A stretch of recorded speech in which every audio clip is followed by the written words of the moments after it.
बिस्मिल्लाहिर्रहमानिर्रहीम। अस्सलाम वालेकुम स्टूडेंट्स। आज हमारा लेक्चर नंबर 60 है। चैप्टर नंबर 4 हमारा चल रहा है रिव्यू एक्सरसाइज 4। क्वेश्चन नंबर 2 का पार्ट नंबर 1 से लेकर 5 तक हम इसमें करेंगे। क्वेश्चन नंबर 2 क्या है? क्वेश्चन नंबर 2 है factorise the following expressions. Review questions हैं, जैसे हमने पिछली एक्सरसाइजों में किए हैं उनको रिव्यू कर रहे हैं वो। तो पहला पार्ट है हमारे पास 4x³ plus 18x² minus 12x। तो कह रहा है जी इसके फैक्टर बनाए आप। तो स्टूडेंट पहले देखें आप, 4, 18 और 12 में 2 का टेबल कॉमन है, वो बाहर ले लिए मैंने। x की 3, x की 2 और x की 1 में छोटी पावर x की 1 भी कॉमन है। छोटी पावर कॉमन होती है। दो चीज़ें कॉमन लेने के बाद अंदर हमारे पास क्या बचा है? यहाँ से जब 2 कॉमन गया तो 2 अंदर आ गया। x की 3 पावर में से एक पावर बाहर कॉमन में चली गई है, तो x की 2 रह गई, प्लस आ गया। 18 में से 2 का टेबल कॉमन है, तो 9 पीछे रह गया। x की 2 में से एक x कॉमन है और एक x पीछे रह गया, माइनस आ गया। 12 में से 2 का टेबल कॉमन जा चुका है, तो पीछे 6 रह गया, क्योंकि 6 2 12 होता है। और ये वाला x भी कॉमन जा चुका है बाहर, तो सिंपल यहाँ पर -6 रह गया। आगे ये बन गई हमारी क्वाड्रेटिक एक्सप्रेशन, लेकिन इसकी मिड टर्म ब्रेक नहीं होती। 6 2 12, 12 के दो फैक्टर ऐसे सामने नहीं आ सकते जिससे +9 आ जाए। 12 के दो फैक्टर ऐसे कोई नहीं है जिससे सेंटर वाला नंबर +9 आ जाए और मिड टर्म ब्रेक कर लें। लिहाजा इसके यही दो फैक्टर हैं, एक ये और एक ये, इसके फैक्टर बन गए। Part number 2, x³ plus 64y³। तो स्टूडेंट इस तरह के हमने क्वेश्चन पीछे किए हैं। ये है x³, 64 4 का क्यूब होता है, ये 4 का क्यूब है, ये y का क्यूब है, तो इकट्ठा बन गया 4y का क्यूब। दो नंबरों के अलग अलग क्यूब हों, सेंटर में प्लस हो, तो ये फार्मूला है a³ प्लस b³, दो नंबरों के अलग अलग क्यूब, बीच में प्लस, इज इक्वल टू किसकी को लाते हैं जी? क्यूब के नीचे से दोनों फैक्टरों को उठाकर एक ब्रैकेट में लिख देते हैं, a प्लस b ब्रैकेट में लिखा, अगली ब्रैकेट में इस पहले वाले का स्क्वायर। अगर इनके सेंटर में यहाँ प्लस है, ये प्लस है तो यहाँ प्लस है, तो इधर फिर माइनस आएगा। ये दोनों नंबर आपस में मल्टीप्लाई हो जाएंगे और प्लस के बाद दूसरा नंबर जो है उसका भी स्क्वायर आ जाता है। ये फार्मूला है। ये फार्मूला ही ऐसा है कि इसके दो फैक्टर बन जाते हैं, 1 और 2। फार्मूला ब्रेक हो जाएगा तो दो फैक्टर बन जाएंगे। ये भी बिल्कुल, ये इसको a³ समझे ये, और प्लस इसको b³ समझे ये। तो इसके फैक्टर कैसे बनेंगे? क्यूब के नीचे से दोनों टर्म्स को x और 4y को एक ब्रैकेट में लिखेंगे, जिस तरह इसके नीचे से a प्लस b एक ब्रैकेट में लिखा है। अगले ब्रैकेट में हम क्या करते हैं, पहले वाले का यहाँ स्क्वायर लिखते हैं। आप भी ये पहले वाले का यहाँ स्क्वायर लिख दें। जब यहाँ प्लस था तो यहाँ माइनस आ गया, यहाँ प्लस है यहाँ माइनस आ गया। इन दोनों को मल्टीप्लाई किया था यहाँ, इन दोनों को आगे बीच में मल्टीप्लाई कर दें, और प्लस के बाद ये दूसरे का भी स्केल लिया था, यहाँ भी दूसरे का स्केल ले लें। फिर देखें, क्यूब के नीचे से लिखा हमने x प्लस 4y ये ब्रैकेट में, अगली ब्रैकेट में इस पहले वाले का स्क्वायर। अगर यहाँ प्लस हो तो यहाँ माइनस, दोनों को मल्टीप्लाई करना होता है। फिर प्लस के बाद दूसरे का भी स्केल लेना होता है। शुरू में पहले वाले का स्केल लिया था और एंड में जाकर दूसरे का भी स्केल लिया। तो इस तरह दो फैक्टर बन गए। इसको सिंप्लीफाई कर लेते हैं, x plus 4y into x² minus 4xy बन गया, और प्लस 16y², 4 का स्क्वायर 16y² ये आ गया। तो दो फैक्टर इसके हमने बना लिए हैं फार्मूले से। फार्मूले के भी दो फैक्टर हैं, यहाँ फार्मूला ही बना है, उसके दो फैक्टर बन गए। तो पार्ट नंबर 3 देखते हैं। पार्ट नंबर 3 है स्टूडेंट हमारे पास,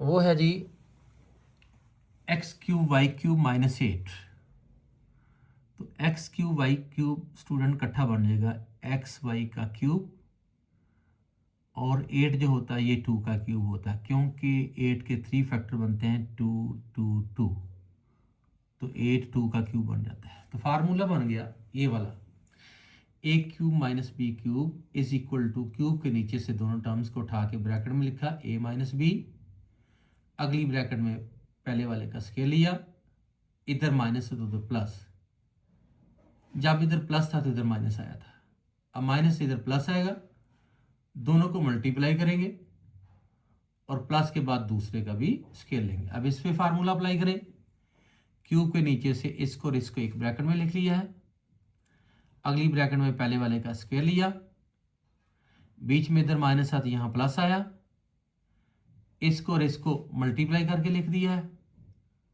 और प्लस के बाद ये दूसरे वाला जो है उसका भी स्केल ले लिया। बिल्कुल सेम इस तरह दो फैक्टर बने, जिस तरह इसके दो बने हैं इसके भी ये दो बन गए। अब बन गया फाइनल एक्स वाई माइनस 2, ये एक्स स्क्र वाई स्क्र बन गया, प्लस सेंटर में आ गया प्लस 2 एक्स वाई, और 2 का स्क्र बन गया 4। दो फैक्टर बन गए जी फार्मूले से। अब 4 पार्ट है हमारे पास, minus X square minus 23x minus 60। तो स्टूडेंट इन तीनों टर्म्स में माइनस का साइन जो है वो तो कॉमन लेना पहले। आप माइनस का साइन कॉमन लिया तो एक्स स्क्र प्लस का हो गया, 23x भी प्लस का हो गया है, और 60 भी प्लस का हो गया है, और ये बन गई हमारी क्वाड्रेटिक एक्सप्रेशन।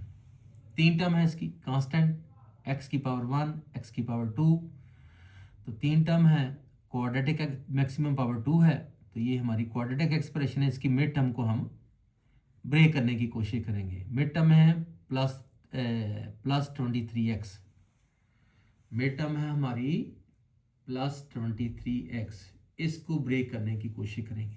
कैसे? कांस्टेंट को एक्स स्क्वायर के कोफिशिएंट के साथ मल्टीप्लाई करेंगे जो कि इधर 1 है, 60 को 1 से मल्टीप्लाई करेंगे तो मल्टीप्लाई करके 60 आ जाएगा।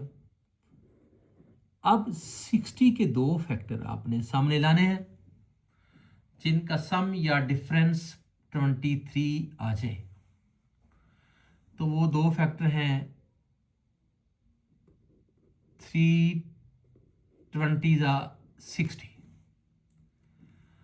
अगर 3 को मैं प्लस का रखूं, 20 को भी मैं प्लस का रखूं, तो दोनों मिलकर प्लस 23 सेंटर वाला नंबर बन जाएगा, ये वाला। अब हमने क्या करना है? करना ये है स्टूडेंट कि 23x की जगह पर लगाना है प्लस 3x प्लस 20x, क्योंकि 60 के दो फैक्टर मैं सामने ले आ चुका हूं जिनका सम जो है 23 बन जाता है। प्लस 3 प्लस 20 मिलकर प्लस 23 बन जाते हैं। ये देखो प्लस 23x नहीं ना लिखा जाएगा, उसकी जगह लिखा जाएगा प्लस 3x प्लस 20x। आप प्लस 20x को पहले लिख लें, प्लस 3x को बाद में लिखते हैं, इससे कोई फर्क नहीं पड़ता। प्लस 20x इसकी जगह पर प्लस 20x प्लस 3x आ गया। मिड टर्म ब्रेक होगी, पहले 3 टर्म्स थी, अब 4 टर्म होगी। जब 4 टर्म हो जाती हैं तो फर्स्ट 2 में से अलग कॉमन लेना होता है, नेक्स्ट 2 टर्म में से अलग कॉमन। माइनस के साइन की वजह से स्क्वायर ब्रैकेट भी यूज कर रहे हैं हम साथ। इन दो में x कॉमन है, x कॉमन लेने के बाद इधर बच जाएगा हमारे पास x, और इधर बच जाएगा हमारे पास 20। अगले दो में 3 का टेबल कॉमन है, 3 और 60 में 3 का टेबल कॉमन आ गया स्टूडेंट्स। 3 का टेबल कॉमन लेने के बाद हमारे पास इधर अंदर बच जाएगा x, और इधर बच जाएगा 20, क्योंकि 23 60 होता है, 20 बचेगा। इस तरह स्टूडेंट ये ब्रैकेट वाले सेम आ गए हैं, दो फैक्टर बन गए हैं, दो टर्म्स बन गई हैं। ये एक टर्म ये है, एक टर्म ये है। दोनों में इस वक्त मुझे x प्लस 20 कॉमन नजर आ रहा है।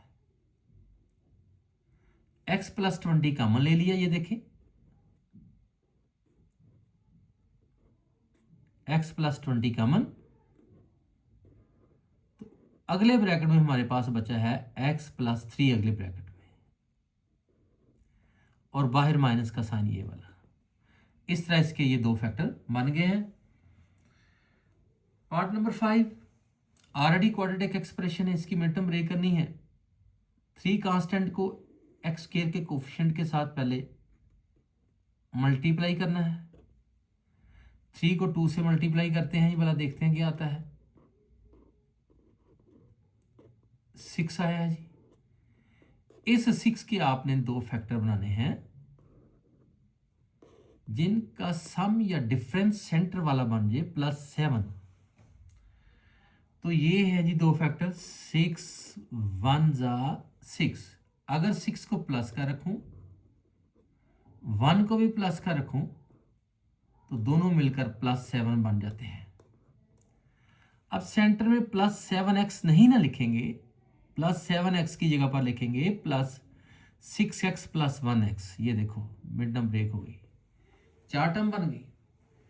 अब फर्स्ट 2 में से अलग कॉमन और नेक्स्ट 2 टर्म में से अलग कॉमन। फर्स्ट 2 टर्म में 2 का टेबल कॉमन है जी, एक्स स्क्वायर और x में x भी कॉमन है, 2x कॉमन आ गया जी, ये 2 है, 2x कॉमन आ गया, 2 कॉमन आ गया, एक x कॉमन आ गया, एक x अंदर आ गया। यहां से 2 का टेबल कॉमन आ गया, तो यहां पर बाकी 3 आ गया, क्योंकि 3 2 दा 6 होता है। x भी कॉमन जा चुका है। फिर देखें यहां से 2 कॉमन, 3 बाकी, क्योंकि 3 2 दा 6, और x भी कॉमन जा चुका है, तो अंदर आ गया x + 3। अगले वाले 2 में 1 कॉमन, अंदर आ गया x + 3।